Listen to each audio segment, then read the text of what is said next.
जी अस्सलाम वालेकुम जी। Hopefully all of you are fine.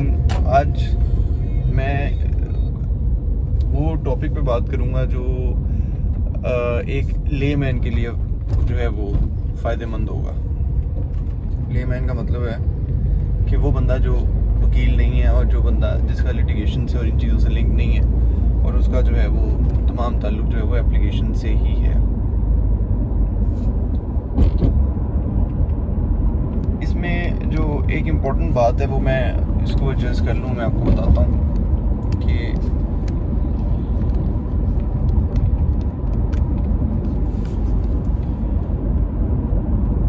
एक जो किसी भी बंदे का जो कोई काम होता है एक लेमैन की हेल्प के लिए, या एक लिटिगेंट या वो बंदा जिसका कोई मसला किसी डिपार्टमेंट में किसी गवर्नमेंट डिपार्टमेंट से वास्ता पड़ा और वो गवर्नमेंट डिपार्टमेंट उसका काम नहीं कर रहा, इस तरह के बंदे के लिए मल्टीपल रेमेडीज़ की ऑप्शन होती है। मैंने मल्टीपल रेमेडीज़ पे पहले भी बात की हुई है। मल्टीपल रेमेडीज़ का मतलब होता है कि अगर आपके पास एक से ज़्यादा फोरम है जहाँ पे आप रिड्रेसल के लिए जा सकते हैं, उन फोरम्स में से आपने कौन सा फोरम चूज़ करना है और क्या अदालत ही या कॉन्स्टिट्यूशनल कोर्ट्स ही हर चीज़ का सोल्यूशन है या नहीं है। अदालतें या कॉन्स्टिट्यूशनल कोर्ट्स हर चीज़ का सोल्यूशन ना कभी हो सकती हैं और ना for the sake of time आप कभी ये तसव्वुर कर सकते हैं, या you can never think as courts as the only option available.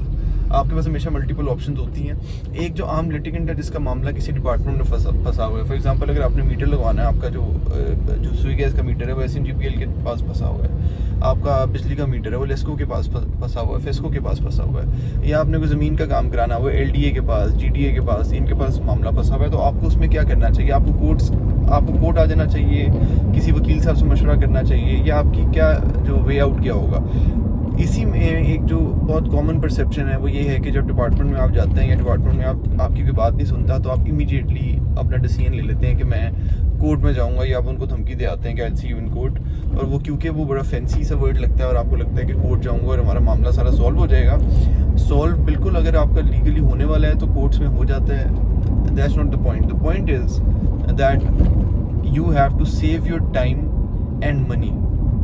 और वो टाइम और पैसा सेव करने के लिए हमेशा 80% ऑफ द टाइम्स मैंने देखा है कि जो कोर्ट्स में लोग आते हैं डिपार्टमेंट के अगेंस्ट, वो unnecessary, that is not called for, और वो अननेसेसरीली आते हैं डिपार्टमेंट्स के अगेंस्ट कोर्ट्स में, जिसकी वजह से जो है वो जो डिपार्टमेंट है वो भी और कॉन्शियस हो जाता है। उनको आउट ऑफ कोर्ट किसी भी किस्म की जो सेटलमेंट की उम्मीद है वो भी ख़त्म हो जाती है और एक बड़ा अजीबोगरीब सा मामला बन जाता है। तो जब भी आपका कोई काम किसी डिपार्टमेंट में ड्यू है या किसी डिपार्टमेंट में फंसा हुआ है, तो the first thing that you should do is कि आप एक एप्लीकेशन लिखें। एप्लीकेशन की जो इम्पोर्टेंस है वो बहुत ज़्यादा इम्पोर्टेंस है। कोई भी चीज़ रिटन में देने की इम्पोर्टेंस बहुत ज़्यादा है, और आप वो एक एप्लीकेशन लिखें, उस एप्लीकेशन को आप डिपार्टमेंट में जमा कराएं रेलिवेंट अथॉरिटी के पास, और वो जो रेलिवेंट अथॉरिटी अगर नहीं आपकी बात सुन रही, मतलब अगर आपका काम पटवारी का है तो आप पटवारी को एप्लीकेशन दें। तहसीलदार में अगर वो भी नहीं सुनते, तहसीलदार को दें, वो भी नहीं सुनते, असिस्टेंट कमिश्नर को दें, DC बैठे हैं ज़िले में।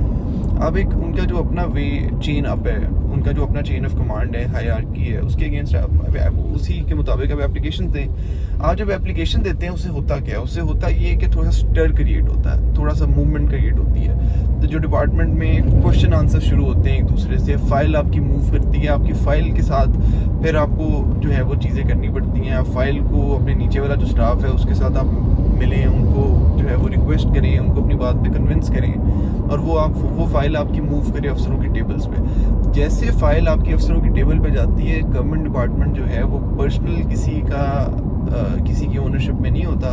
ये गवर्नमेंट के जो डिपार्टमेंट्स होते हैं ये एक सिस्टम के थ्रू चलते हैं। फाइल्स इनके अंदर जो भी किसी डिपार्टमेंट में किसी टेबल पे चली जाती है, the most they can do is that they can delay the matter, और आपकी फ़ाइल को काफ़ी देर के लिए पुट अप ना करें। लेकिन again the important thing is कि वो डिले के अलावा कुछ नहीं कर सकते। आपकी फ़ाइल अगर टेबल पे आ गई है, उस पर डायरी नंबर लग गया है, they have to respond to it. जो हर लेवल का अफसर होता है, उस लेवल के अफसर ने उसके ऊपर जो है वो जो बात करनी है और उस पर सीन करना है, सीन करके अपने कमेंट्स देने हैं। आपने देखा होगा जो सरकारी फाइलें होती हैं उनका प्रोसेस ये होता है कि जूनियर से सीनियर अफसर के पास जाती हैं मार्को के, और उनमें 2-2 लाइनों के जो है वो कमेंट सारे देते हैं। मतलब एडी के पास चली जाती है, एडिशनल डायरेक्टर के पास, असिस्टेंट डायरेक्टर के पास, वो अपना कमेंट देता है कि I have seen this file, I think this case is fit for processing, और वो वहाँ से सीनियर में भेजते हैं, सीनियर उसको अलाउ करता है, उससे सीनियर में जाती है। एक पूरा प्रोसेस है जो शुरू हो जाता है। वो प्रोसेस आप शुरू करा सकते हैं अगर आप किसी भी फाइल को जमा करा दें डिपार्टमेंट में, इतना कोई बड़ा मामला नहीं होता। लेकिन अगर आप वेट ही करते रहें कि जी मैं कोर्ट में चला जाऊंगा डिपार्टमेंट के अगेंस्ट, मैंने काम कोर्ट से ही कराना है, तो जो होता है वो ये होता है कि आपका टाइम भी ज़ाया होता है। कोर्ट्स के पास इतना टाइम नहीं होता कि हर जो चीज़ है वो आते जाते पहले 2 दिनों में सॉल्व हो जाए। मैटर्स ऑफ अर्जेंसी की इंपॉर्टेंस और होती है, और आपके रूटीन मैटर्स की इंपॉर्टेंस और होती है। तो आप जो है वो जब आते हैं अदालतों में और वो आप डिपार्टमेंट के अगेंस्ट खड़े हो जाते हैं, तो डिपार्टमेंट आपके अगेंस्ट खड़ा हो जाता है। Then you are in confrontation zone. जब आप किसी से कन्फ्रंट करते हैं तो उस टाइम पे फिर it's a war, it's a battle, और वॉर और बैटल में आपको पता है कि you can not expect fairness from the other person, तो वो आपके अगेंस्ट जाती हैं बातें मोस्टली। तो जब भी कोई बात हो आप एप्लीकेशन पे एप्लीकेशन दें। मैं जो प्रोसेस समझता हूँ वो ये है कि कम से कम अगर आपका काम कोई भी बड़ा काम है, प्रॉपर्टी का काम है, आपका कोई मीटर्स लगने हैं, जो सब्सटैंशियल नेचर का काम है, आप जो कर सकते हैं वो ये कर सकते हैं कि आप कम से कम 6 महीने एप्लीकेशन दें। 6 महीने में देखें आपका कोई सोल्यूशन निकलता है नहीं निकलता, बाद में उन एप्लीकेशंस की बेसिस पे आप कोर्ट में आएँ। अगर उनकी डिसीजन नहीं हो रहा तो डायरेक्शन लें कोर्ट में आके। अगर मेरिट्स पे कराना है मेरिट्स पे कराएं। अगर आपके अगेंस्ट डिसाइड हो गया तो उसकी अपील में कोर्ट में आ जाए। कोर्ट्स अपील के लिए सफिशिएंट ग्राउंड है, कोर्ट्स अपील के लिए बहुत अच्छी है। अपील जब आपने किसी डिसीजन के अगेंस्ट करनी है उसके लिए courts are the best option, are the best forum.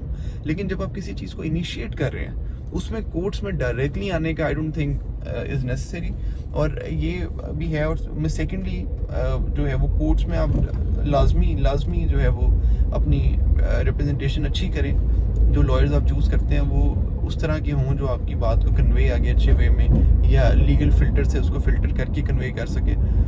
और नेवर पुश योर लॉयर, उनको अपना काम करने दें। अगर उनको अपना काम आता है तो उनको अपने स्टाइल से अपना काम करने दें। मैंने ऑनेस्टली लोगों को अननेसेसरी इंस्ट्रक्शंस देते हुए अपने केसेस ख़राब करते हुए देखे हैं, क्योंकि फिर हम भी, ये वकील भी जो है वो आपकी इंस्ट्रक्शंस में आ जाते हैं, बाउंड हो जाते हैं, और वो क्रिएटिविटी जो वकील की होती है वो कर्व हो जाती है। तो एप्लीकेशन की importance can not be emphasized enough, और उसमें आप इसको कंसिडर किया करें, और it's gonna help you out always. Thank you.